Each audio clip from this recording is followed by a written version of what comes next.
US 633 the 13th of March 2018 Get short URLWASHINGTON Sputnik. The prospective meeting between North Korean leader Kim Jong-un and President Donald Trump may be a diversionary tactic by Pyongyang, and the summit may fail because of the U.S. president's inability to grasp the issues, former State Department official Harvey Blaney told Sputnik.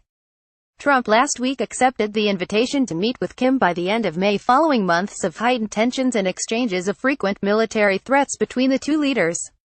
There are real difficulties ahead for these talks, including whether this is just a diversion by North Korea, whether Trump will prove to be able to understand all the issues, and if any agreement will truly de-nuclearize the Koreas. Blaney, who served on the State Department Policy Planning Staff (PPS) in the 1970s under Secretaries of State Henry Kissinger and Cyrus Vance, said, "The Trump administration," Blaney said, "must understand if the scope of any possible deal will include nuclear weapons, long-range missiles, and rockets aimed at Seoul.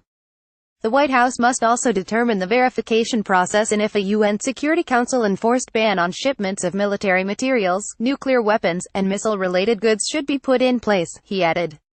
Both Trump and Kim would also need to be prepared to offer each other concessions outside the strict parameters of the denuclearization negotiations, Blaney suggested. "Will we see key confidence-building elements in any agreement?" he asked. Blaney said the United States should collaborate with countries in the region, although some are concerned that Moscow could hinder Washington's efforts to reach a nuclear deal with North Korea. "I think at the moment Japan, South Korea and China are better agents for a deal," Blaney said.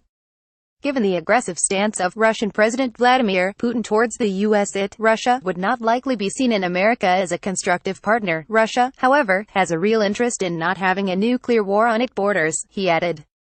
Kim Jong-un has expressed his willingness to sign a peace agreement with the United States as well as to establish diplomatic relations between the two countries, South Korean media reported on Monday, citing a source at the South Korean presidential administration.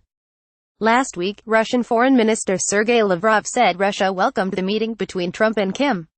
However, Lavrov also said the meeting should pave a way for dialogue aimed at settling the Korean nuclear crisis based on principles approved at the six-party talks and in the UN Security Council.